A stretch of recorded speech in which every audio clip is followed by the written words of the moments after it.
শুক্রবার সকালে ঢাকার বিভিন্ন প্রান্তে ফিলিং স্টেশনগুলোর চিত্র প্রায় একই রকম। ছুটির দিনেও দীর্ঘ লাইনে গ্রাহকের অপেক্ষা, মিলছে না চাহিদা মতো তেল।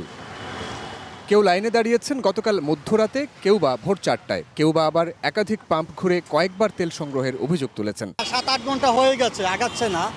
এখন তেল দিচ্ছে নাকি 2টা নজল থেকে তেল দিচ্ছে। তেল যদি সব নজলগুলো থেকে দিতে তাহলে আমাদের ভোগান্তিটা আরও কম হতো।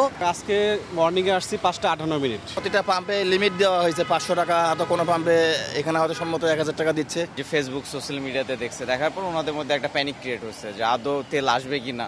সবাই চাচ্ছে যে একটু স্টক করে রাখতে, কখন ফুয়েলের দাম আরো বেড়ে যেতে পারে। এরই মধ্যে সরবরাহ সংকটে বন্ধ রয়েছে রাজধানীর অধিকাংশ পাম্প। জ্বালানি বিপণনে স্বচ্ছতা আনতে ছোট পরিসরে চলছে ফুয়েল পাস অ্যাপসও। আপাতত রাজধানীর সোনার বাংলা ও ট্রাস্ট ফিলিং স্টেশনে অ্যাপটি চালু করা হয়েছে।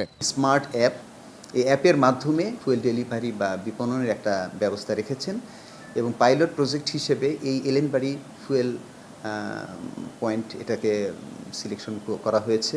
মোটরসাইকেল যারা গ্রাহক আছে তাদেরকেই এই অ্যাপের মাধ্যমে তেল নেওয়া উৎসাহিত করা হচ্ছে। বিপিসি সূত্র বলছে, আমদানি পাইপলাইনে থাকা তেলের চালান সময়মতো দেশে পৌঁছালে সংকট হবে না চলতি মাসে। সাইফুল রুদ্র, সময় সংবাদ, ঢাকা।